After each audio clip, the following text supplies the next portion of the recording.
What's going on, everyone? Here's a look at the Lakers' current roster as it stands at the moment, plus their ages. As you can see, pretty much everyone is under the age of 30. You do have LeBron, who's 37, Russell Westbrook, 33, and then the newly acquired Patrick Beverley, 34.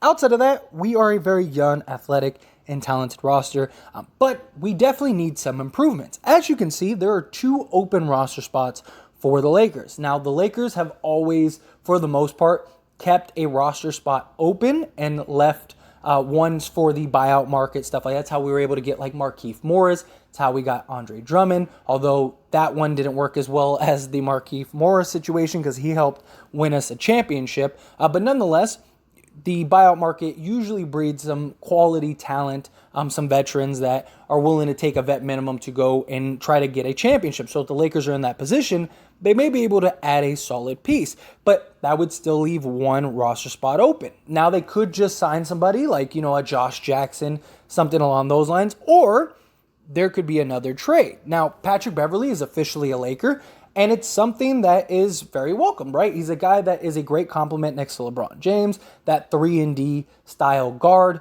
that point guard. He can play point guard duties if need be, but that's usually going to be LeBron's duties. The great benefit of Patrick Beverley, though, is that he's a great spot-up shooter and is like a 38% three-point shooter for his career. But he's not a guy that gets you a ton of volume. He's still a guy that can knock down the open shot and is going to get plenty of open looks with guys like LeBron, Davis, Westbrook, if Westbrook's still on the team, stuff like that. But the big question is, can Patrick Beverley, Russell Westbrook actually coexist? The thought process is, no. This trade signals Russell Westbrook is gone. They've had some serious issues in the past. Patrick Beverley was the cause of Russell Westbrook's really only significant injury ever. And there's a lot of animosity with these two. And so the thought process is, okay, then Russell Westbrook's time with the Lakers is done. That's it. It's time to move on, right? Now, they could, of course, run it back. Russell Westbrook is a professional. He's not that dude that's not going to show up and play. But would there be locker room issues? Would there be locker room headaches? Is this the end of the big three of, Westbrook, Davis, and LeBron? Or are they going to be able to make it work? Like I said, maybe they sign like a Josh Jackson, something along those lines to kind of make up for the loss of Stanley Johnson, which was huge. And yeah, you got that 3-and-D guard, but we have plenty of guards. Not just that, but with Russ on this roster, they have a ton of guards for a team that has a LeBron James who's going to be your primary ball handler. And not all of them are as good at shooting. I mean, you got Patrick Beverley, Kendrick Nunn. Yes, those are 2 guys that really can. But like guys like, Walker or Westbrook, or, they're not the greatest shooters ever. They're not somebody that you want to be playing off of LeBron James too heavily. And so Russ has the potential to say goodbye, which is kind of funny because, Patrick Beverley has like the famous moment where Russell Westbrook shooting that like Hail Mary 3 or whatever and then waves off Russ and says goodbye back when he was on the Rockets and stuff. I think that's hilarious. And it's like he came to the Lakers and now he's saying goodbye to Russ again. Bye-bye, Russ. Like, I'm essentially your replacement, which I think, and I've said this before, I don't think it's the end of the world if the Lakers keep Russell Westbrook, but the Patrick Beverley trade it just seems like the first domino. It seems like something else is coming for the Lakers, and that deal seems to be the Buddy Hield and Miles Turner. I think that's the deal that makes the most sense at this point. Move off of Russ. Russ gets bought out, and then he gets to go where he wants to go. You get another shooter to add outside of Patrick Beverley. You also get a center that can, play 3-and-D, block shots. Miles Turner's been a leading shot blocker for the last several years now. He's young enough. You'd have a really solid team. And then, because you moved off of Russ, you could go and maybe get a guy like a Dennis Schroeder if you want, because you moved off of Russ. And now you're only like, yeah, you have Patrick Beverley and you have Kendrick Nunn, but what about the games that LeBron doesn't play? Do you go take a shot on Schroeder, who can play defense, can start for you, can come off the bench for you, whatever you need? You could start him and Patrick Beverley side by side if you wanted. during certain matchups, or just to have those two nuances, those two, annoyances on the defensive end, there's potential. And I just think it's kind of funny that Russell Westbrook might be saying goodbye given the fact that Patrick Beverley came. And Patrick Beverley is notoriously just gone at it with Russell Westbrook. And I know a lot of people think they can't coexist. I disagree. I really do. I disagree. I really think that Patrick Beverley and Russell Westbrook, they're both professionals. They're both have that drive, that competitive nature. Could there be some turmoil? Absolutely. But can they work well on the basketball court? I believe it. And I don't think it's so much Patrick Beverley. I think Patrick Beverley, that's just who he is, what he does, right? Just that annoyance, that guy that just his job is to get technicals and just irritate people. And he does a great job of that. So it'd be Russ that would be the real concern. Can he be the guy that can coexist with Patrick Beverley, not the other way around? Patrick Beverley could also start next to Russ if he needed to. So I don't think that there would be too heavily of an issue.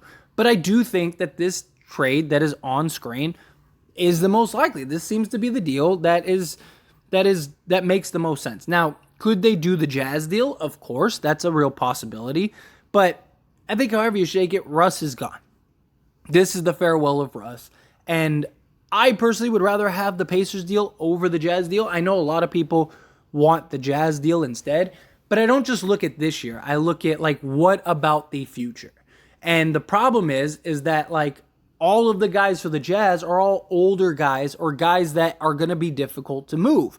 And in 2 years, if LeBron leaves to go play with his son, what do you do if you're the Lakers? Wouldn't you rather have a Miles Turner who is still only, 29 years old or whatever, and you still have Anthony Davis, and you got the two of them, and they are coexisting, now you can kind of build around those two? Or if you need a full rebuild, you could trade Davis and you could trade Turner. I just look at it as the trade value for both guys is a lot greater than some of the guys on the Jazz. Especially Bogdanovich, as great as he is, he's a free agent, so you're not going to be able to trade him unless you re-sign him. He's 33, 34? So it's he's older in age. He's on the other side of 30. And then say you get a guy like Jordan Clarkson, that's fine, but he's never been more of a bench player, and he's not very efficient. I know a lot of people really love Jordan Clarkson, but go look at his numbers. He is not efficient at all. He just gets to put up a lot of, his only job is to just score and put up a bunch of shots. So it works for him in Utah. Mike Conley, he's making way too much money for a guy that's not the same guy anymore. Mike Conley would be an amazing backup, but you're paying him $22, $23 million a year for that? I don't think so. The only one I see with real value is Beasley, Malik Beasley. He's the only one that I think has real true value for the future. Buddy Hield is at least next year on an expiring contract. Teams would take that money on, would take on the player to unload if he doesn't work out the way you want him to or whatever. You just want to retool a little bit. Miles Turner, again, a guy you'd have for the long haul for the next several years. I look at this and I just think that Russ is gone. I think Patrick Beverley is the ultimate sign of hey, this is it. We're moving on for Russ. Not just that, but like I said from the beginning, and many people have also echoed, it just doesn't seem like a deal that makes sense unless you're getting rid of Russ. Yes, they can play together, but you have LeBron James as your point guard. Why would you trade a wing and another guard just to go get a smaller guard? It just, as great as Patrick Beverley can be, he makes them better, yes, but he doesn't make them that much better. And Stanley Johnson, the one thing the Lakers lack are big wings. And they haven't gotten that. Although, that could also signal the Jazz deal, right? Because you'd have Malik Beasley and you'd have Bogdanovich, who are both wing type players. But can they get both of them in the deal? I don't know. I just think that one way or another, this is a sign of another trade coming. Whatever that trade is. Whether it is the Indiana or it's the Jazz trade. There are talks and rumors that, the Lakers may facilitate a 3-team deal, which Donovan Mitchell is apparently being ramped up as far as trade talks go, because Utah wants to get the deal done before the trade deadline. Training camp. My apologies. And if they do that before training camp, then maybe the Lakers are that third team and maybe taking and pluck in pieces that they want, that's a real possibility. If they could figure out a way to get Malik Beasley and Bogdanovich with like a Jordan Clarkson, then maybe, I wouldn't be against that, because then you basically have your two wings to supplement that, and you'd have to move out another player. Who is that player? That would be the question. Or if you could just get Bogdanovich and Beasley and let them keep Clarkson, that would be even better. I would take both of those. But I don't know. Anyway, as always, I'd love to hear your thoughts and opinions. Let me know down in the comment section below.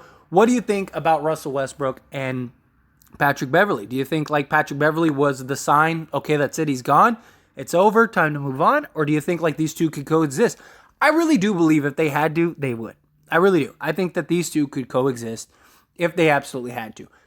I don't think that they're going to. I don't think they're going to have to, period, because I think he's getting traded. But I do think that it's not out of the realm of possibility that these two could be on the same team. And if they are, I do think that they could coexist.